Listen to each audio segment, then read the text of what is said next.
Hello and welcome back to the Villa Filler podcast. I'm here as always with my good friend Dan Wiseman. Dan, in a week of football, there's been 3 games, there's been 9 goals, there's been a return to the Champions League, and a win in a local rivalry. It's I think, as some may describe, a perfect week. We've got plenty to get into, mate, since the last time we spoke. But first of all, how are you doing? I'm very well, mate. I'm very well. Yeah, I mean, what a week! What a week for the Villa.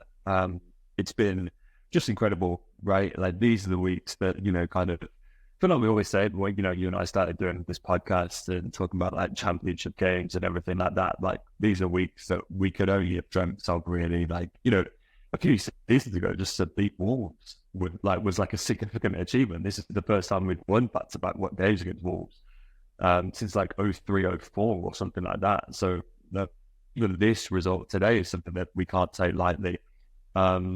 It's a shame that we couldn't start off with a win in the WSL opener last night. Checked in there and fell 1-0 to it. Like a very new-look Chelsea side, a very good Chelsea side. And there's so much to like about Villa in the WSL this season. Obviously, kind of petered off last year, but I'm so excited for what we can achieve there as well. So even though they didn't get a result, I still think there was plenty of positives to take from that result. And so, yeah, sandwiched in between these two amazing results for the guys, mate, for a very optimistic week. Absolutely, mate. Absolutely. And we almost scored from a corner with our goalkeeper as well in that game, didn't we? Which what is crazy. right? That would have been absolutely insane. Like that was. So I noticed that the commentary was pretty biased towards Chelsea throughout that game, which I guess is to be expected when they probably have more established names in the women's game. And I'm not going to sit here and necessarily complain about that point as a very casual sort of women's football fan, but frustrating when it's your own team, obviously. So do better, BBC.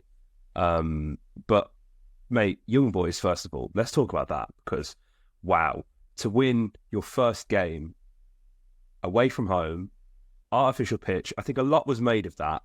I don't know whether that's right or wrong. Like, let's not act like these people have never played on AstroTurf in their life. We probably have a handful of AstroTurf pitches over at Bodymore, and it's just something you have to get on with. If we can play on AstroTurf, mate, they can play on AstroTurf. That's how I'm looking at it.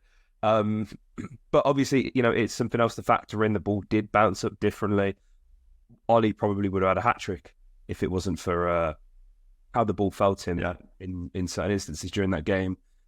JJ, like, just the narrative all around this, mate, is just absolutely glowing. And I think what sort of really was the icing on the cake was the amount of sort of opposition fans who, friends of mine who were texting in saying, I really don't want to play against Villa after seeing that. I had a bunch of Celtic fans that I know texting me saying, like, really not looking forward to that trip to Villa Park now. So it's good that we were able to sort of go and make a statement in a place that has been, historically for English clubs as well, specifically, quite a difficult place to go to. Man City did go there and get the business done last season, scored 3 goals, I think. But Manchester United only lost there 2 seasons ago in the Champions League. It's a really, it's an incredible result. And I think maybe the best part about this result is we don't yet know how significant it is. Yeah. Do you know what I mean? Like with this new format. The new format, the first round of fixtures felt a little bit, I don't know kind of how you felt, mate. Obviously you were at one of them, and maybe a slightly bad example to use because that would look like an absolutely raucous affair of Celtic part. But kind of like a sound check for the Champions League, like games are kind of playing out and there's no real sense of jeopardy because you know that, like, if you're a team and you do lose, then well, you've got 7 other games to make up for it with, and teams that draw, like, it's just about kind of getting points on the board. But it's very nice to sit at the business end of the table. But I do think that, there's kind of some people that have kind of started this out in a simulation or kind of pieced it together, and they think maybe even as little as 10 points from the 8 games could be enough to see you through to the playoff round. So to get 3 points on the board this early and box off, well, nearly a third of that total it could well be a result that we kind of look back on, particularly with how good A, Bayern Munich looks obviously putting 9 past Dinamo Zagreb, and B, how good Juventus looked as well. They made light work at PSV.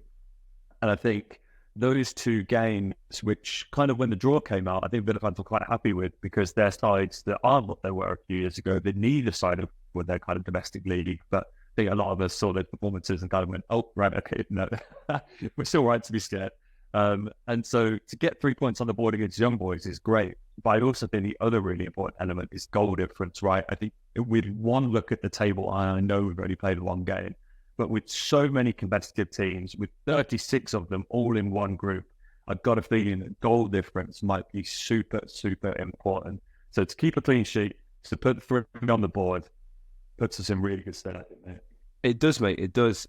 I couldn't help but look out for how other teams were getting on. Obviously, as you mentioned, that we're facing Leipzig. It took Atleti a 90th minute winner to get the business done there. Benjamin Sesko scored within the first couple of minutes of that game.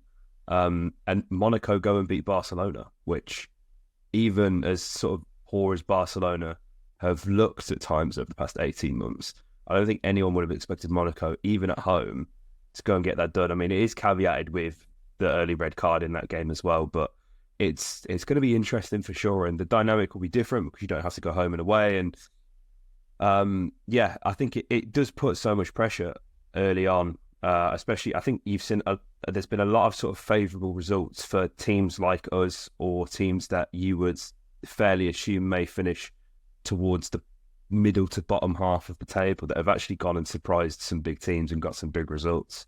So it's going to be interesting to see how that plays out. You're right, mate. JJ, like, it's a dream come true for him, and for us to see him scoring at this level. And it's a shame that somebody like Mings obviously wasn't able to play in this game. You know, he's seemingly very close to returning to action, which is obviously amazing. But for the journey that he and Guinea and, you know, even people like Konsa, who, you know, weren't necessarily there in the championship, but were sort of the next in line in the transfer window, making that step on this journey. We've come so far in such a short amount of time, and it's absolutely crazy, mate, isn't it? And even for someone like Ollie, I was listening to, I can't remember what podcast it was. I saw a clip of a podcast called on TikTok, and I think it was Exeter's CEO, and he was saying how at the time Brentford were in for Ollie, Derby had actually submitted an offer, and I think they'd submitted a higher offer than Brentford.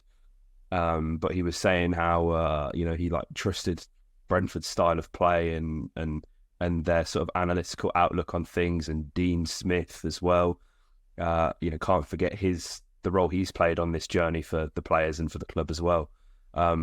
And it just made me think, like, wow, like how different things could have been and how far Ollie's came in such a short period of time. And I feel like it's easy to forget, isn't it, mate? Because, you know, players miss chances, and you know, Ollie obviously is fantastic, but, you know, he's not prone to missing a sitter or two here and there. But like, just seeing how far everyone's come, it just filled me with immense pride, mate, that we go on the biggest stage possible and go and do what we did. And you know, on the, you know, the sort of the few days after Gary Shaw had passed as well, for the club to go and, you know, do that. Unai dedicated the win to him. He said in his press conference as well before the game, you know, we're going to work our hardest to make sure that we, you know, give Gary the result that he's proud of. So there's many reasons why we should be absolutely buzzing with this game, mate.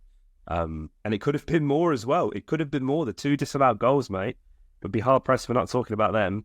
The Watkins one, I do not understand one bit, mate. Yeah.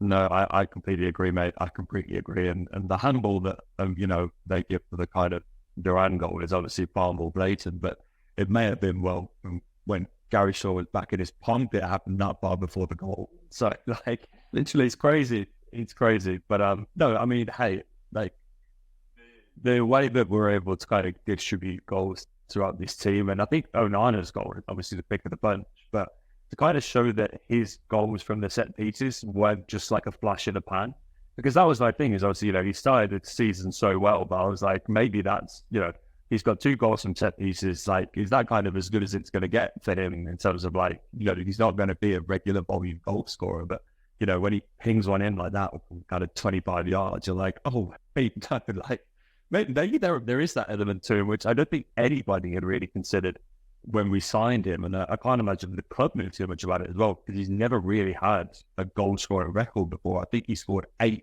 goals during an entire time at Everton. And he's already got 3 since he's been in the Villa, and he's been here about 2 months. So it'd be really interesting to kind of see what it is out there. It looks like the rest of the season. But no, like once we got the first, everything kind of calmed down. We really just set into our rhythm. I think particularly because it came from something so well worked. It's a great finish from Yuri at the set piece. I think that just really settled the nerves. It was a routine that we'd clearly worked on. And so when that came up, I just think it was a kind of big sigh of release. It was right in front of the away fans as well. And I just think from there, the second goal is obviously hilarious objectively. But like from there, it was a procession, which is nice. And like that's to kind of go and do that in the Champions League. I think there's a stat that I saw floating around. Let me try and pull it up. So obviously we're the 11th English team to play in the top UEFA competition. We're only the 4th of those, though, to win their first game. So United won their first game in 1994. Newcastle won their first game in 1997, and then Leicester won theirs in 2016. And so we're very much in a minority of English teams that have stepped into this competition and won our first game. And so I genuinely don't think that kind of element of it could be underestimated, man. When you consider that it could so easily have been 5. I think what an incredible start to the week. Absolutely, mate. Absolutely. And I think like the biggest sort of concern or maybe even criticism from outside of the club is how we would handle the Premier League. We're sort of fresh off everybody's predictions really, like 6 weeks ago, and a lot of people haven't got Villa in the top 4, which is fine. I can't remember where we placed. I think we sort of argued between 6th and 5th and 7th, didn't we? I'm sure someone will correct us in the comments, but neither of us were necessarily agreed on that either, mate, were we? Look at us now. I know it's early, and that is 100% going to get clipped at some point, but the fact that we can go after, again, how taxing European football is physically and emotionally, and you've got, the fact that this is a local rivalry. I'm not going to call it a derby because I don't believe it is. For us to go and again have to come from behind in this game, mate, and go and score another 3 goals. 3rd game in a row we've gone and done that.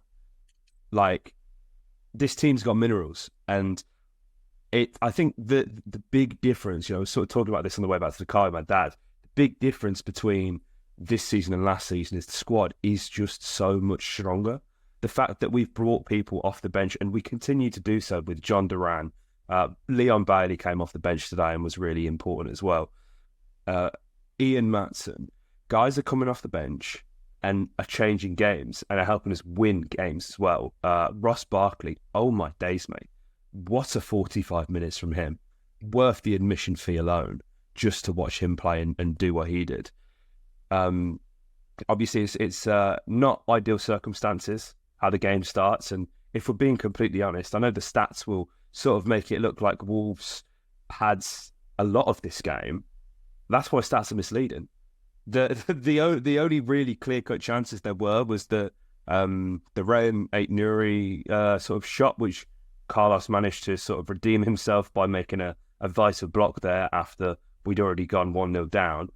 And then there's the goal that Mateus Cunha scored, which, to all the salty Wolves fans watching this, take absolutely nothing away from the finish. It is outrageous. From where I sat in the lower hole, it actually looked like going to go just wide of the post. Just managed to curl around on the inside of the post just at the right time. Nothing Emmy could do, but my God, that pass from Diego was absolutely stinking, man. Yeah, it was. And that's, we're going to have our only kind of negative section of this entire podcast. It's that generally we concede far too many goals for a team that is good. Yeah, we don't. Boys was our only clean sheet of the season so far. We're still yet to keep a clean sheet in the Premier League. And as much as going down to Villa Park these days is very, very entertaining, we know it's not a sustainable way to play football. we know that we can't do this every week, go behind and have to claw it back. You know, it's quite incredible that we've won this game 3-1. But I don't think we had a shot on target until the 67th minute. Ollie then scores in the 73rd, and then away we go and we take it 3-1. But yeah, we do concede far too many goals, and there's far too many mistakes. And we spoke about this after the Everton game as well, and kind of looking at, you know, just what Dominic Calvert doing, literally alone. He was so isolated up front for that Everton. The amount of problems and chances, the goals that he scored and could have scored. He himself could have easily have had a hat-trick. If you look at the header he scored, he hits the bar and then goes around them or Konza tackles him. And like, no disrespect to Everton, no disrespect to Dominic Calvert-Lewin. We were kind of full of praise, but like, we kind of, if we want to maintain this level, but we've got to shut these guys out, and we have the resources to do it. We have some incredible defenders. We have an incredible goalkeeper. But teams do consistently find a way to score against Villa, and what it makes for very entertaining watches, not always easy on the old ticker. But yeah, I think that's kind of being super picky. But ultimately, like, I think if we are going to play at Champions League level, if we do want to, as you say, make it top 4 rather than 6th, 7th, 5th, whatever it might be, clean sheets and the defense is the difference. Yeah, absolutely, mate. It is. And like, it's not like we don't have the right pieces of the puzzle to do this. Like, we've shown, like, these exact players have shown when Unai first came in, we shored up so fast. There were we did have, you know, you can quote the Newcastle 5-0 or the what's it called? Leicester put a bunch past us, and I think so did Wolves as well and Man City. But generally, we were really good value for a clean sheet. But yeah, I mean, like, that's the moaning section over. It's a wonderful, wonderful goal from Ollie Watkins. And yeah, John Duran's role in that is kind of maybe getting a bit lost in, like, the translation, because he's come on and he's causing so many problems. And it's, you know, I think there's like a valid criticism to have of Ollie is that, like, the ball doesn't very often, like, stick to his feet. Like, he does have a bit of a trampoline touch, and more often than not, you know, when you're trying to pin a defender, you need to kill the ball. You know, look over your shoulder, try and get moving, bring someone else into the game. I think Ollie would even admit that himself, that, you know, too many times the ball will go waywards when he's trying to keep control of it. Bringing Duran on, he has a similar problem. He does not really have a great first touch either. However, things differ because he's so much bigger and stronger and quicker to try and win the ball back. And that's pretty much entirely how this goal came about, isn't it, mate? A ball's played into his feet. He loses control. He's trying to get in front of Lamina and get in front of João Gomez. Ball's just bouncing. It manages to fall to Morgan Rogers' feet. Lovely little weighted pass to Ollie. Sits Sam Johnston down. Craig Dawson did take a little deflection. Have to thank him. God, I hate playing against Craig Dawson, mate. Always seems to score. I think we're finally breaking that curse. But it's a really good goal. And I'm glad that Morgan is sort of finally managed to sort of get his, like, contribution in terms of, like, goal or assist or whatever, 2 assists in this game. Because, you know, he's earned it. Like, he deserves it for how well he's been playing. It was always going to be a matter of time for when that would come as well. But I don't like Concert right back, but I do like Concert right back when he scores. Oh my, that's twice now against Wolves. He's scored the sort of match winning, isn't it, mate? Yeah. Back post. Yeah. It's a really nice finish. It's just a really nice finish. Like, kind of on the stretch at the outside of it. Like, you kind of see it go in and you kind of assume that it's bundled in. But yeah, match the day later. Watch that one back. Because, yeah, he's kind of really on the stretch, and, like, his body is at kind of a crazy angle. It's pretty incredible, actually. But yeah, man, like, this is what I will say about this Villa team, is that I thought generally around the 18-yard box today we had a really poor game.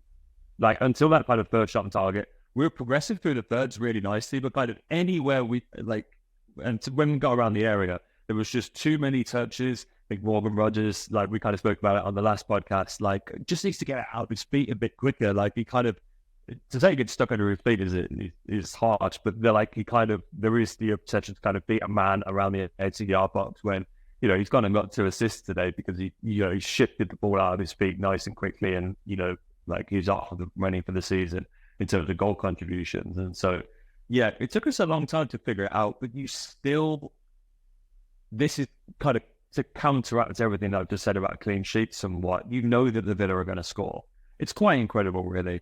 Like, it's so rare that we go a game without kind of hitting the target, particularly against opposition with, no disrespect to Wolves, because they kept us quiet for a very long time. And I think, had shown enough today. And I kind of felt the same way about Everton. And I say, Wolves are now sat joint bottom of the league. And, you kind of see them today with the quality of players that they have.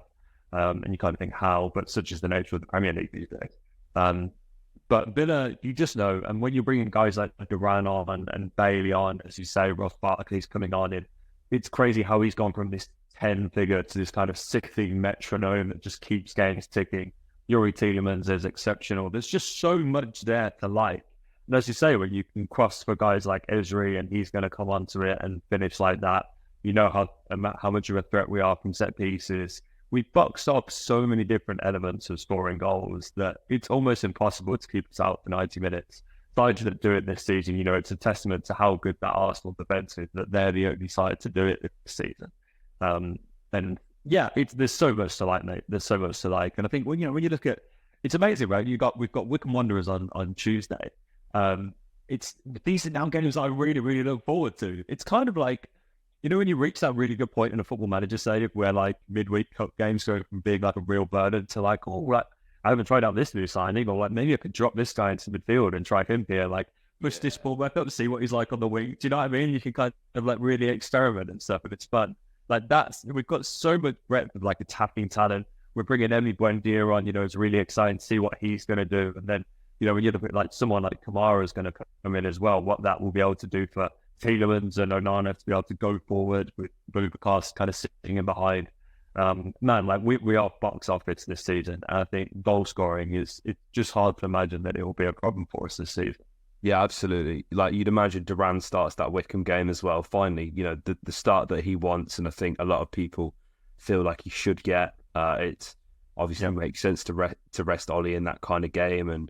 And while John's as hot as he is, why not? But I just wanted to point out some numbers from Ross Barkley, mate. 28 minutes, 100% pass accuracy. That's 16 passes completed out of 16.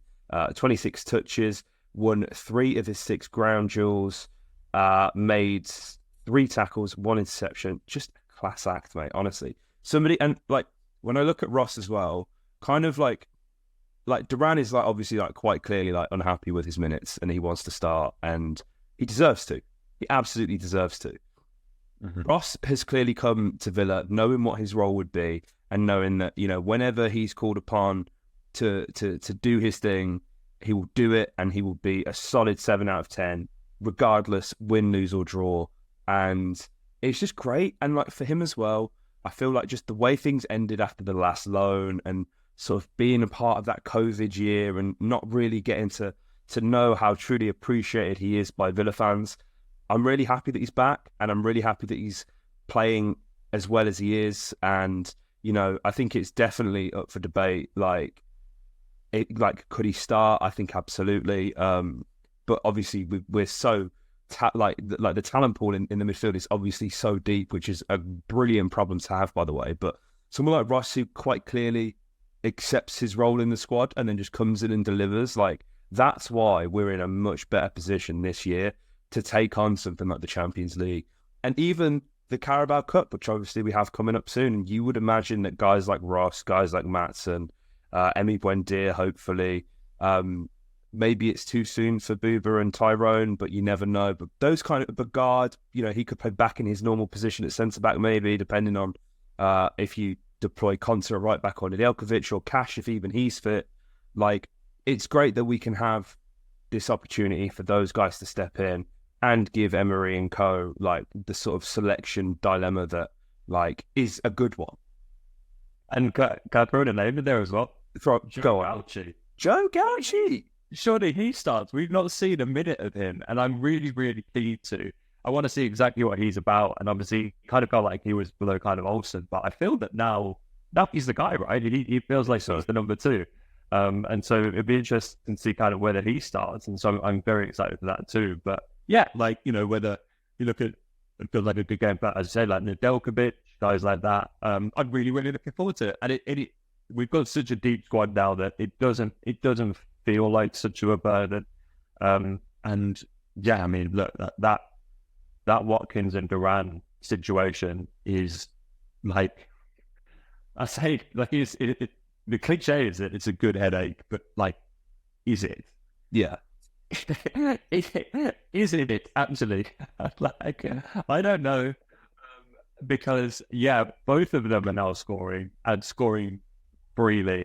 Ollie is now 100% fit, as confirmed by Unai in his press conference. He's obviously scored today. That's now 3 in kind of what he should have had 1 in the Champions League as well, but now 3 in 3.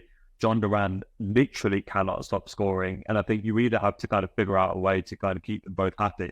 One thing I will say, I don't know what's going on behind closed doors, but John Duran looks visibly, just in terms of his body language, like way more engaged. Yeah. He almost, like, he looks like a different man. Like, the way that, I know it sounds daft, but like, his socials was such a big deal last year. Like, he'd be deleting his, like, Instagram pictures, and then like all kind of crazy stuff was going up, and it was like basically a temperature check for where his head was at. But whereas like this season, he's way more engaging with his teammates. You can see that at Villa Park. You can see that in the relationship that he's built with someone like Morgan Rogers. He looks way more engaged, and so it seems like at the moment he's okay with that role, but that can't continue. I think honestly now, and obviously we can't let this pod go by without speaking about John McGinn. Looks like he's going to be out for a few weeks. If I'm being totally transparent, I don't think that's the worst thing. I don't think he's looked great in that role. Yeah, out on the wing, I don't think we're getting the best of him there. I think with Leon coming back, we're going to get far more out of that position than Kenny. It's just, he's not best there. We know where he's best, and it's not out on the wing. And so I think, yeah, we have to figure out where to play Watkins and Duran. I think we're getting to that stage, but you don't want to do that because you'd like to be able to rotate them as you go through the Champions League and stuff like that. So, yeah, I think it'll be interesting to see kind of who gets the nod on Tuesday. You imagine it's John Duran. And honestly to God, pray to God for Wycombe Wanderers. If John Duran gets 90 minutes against Wycombe Wanderers, I don't know. I don't know what can happen. I don't know what can happen. I am expecting at least 5 goals and a red card minimum. Like, you tell me what happens in that game, mate. Because if we give him 90 minutes against the League 2 opposition, or League 1 opposition, sorry. No disrespect to Wycombe Burns. All hell can break loose. Oh, mate, absolutely. It's the kind of chaos you want. It's definitely the kind of chaos you want, mate. But yeah, you raise a good point about Guinea. My only worry is that he won't be fit for Bayern Munich, and I just think like the occasion and getting like to sort of reference the journey that I mentioned earlier, like. It's for me really important he plays in that game, so hopefully he has a speedy recovery. But no, I share the same sentiment, mate. We, how many times have we sat on this podcast and said John McGinn isn't sort of a wide player? You lose so many of his fantastic qualities playing him there. I think my only worry then is obviously like Leon's coming back from injury, and he's you're going to want to manage the minutes. Philogene has some form of injury. Oh my God! Did you just see that lightning behind me then? I didn't see it. Oh my God! Like the whole screen blew up there.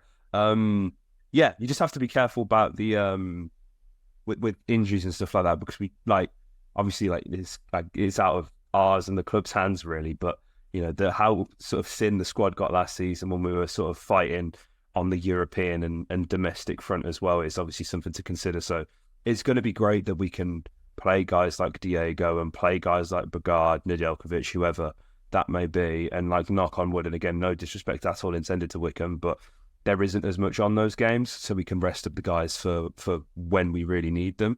And even after then, we're on the road again to play Ipswich, and then it's Bayern Munich on the following Tuesday. So it's going to be an absolutely batshit crazy 3 weeks, mate, supporting the Villa. It's United after that as well. So I was going to say, United. Literally, it doesn't get easier, mate, does it? But this is what we signed up for with the Champions League. this is why we're here.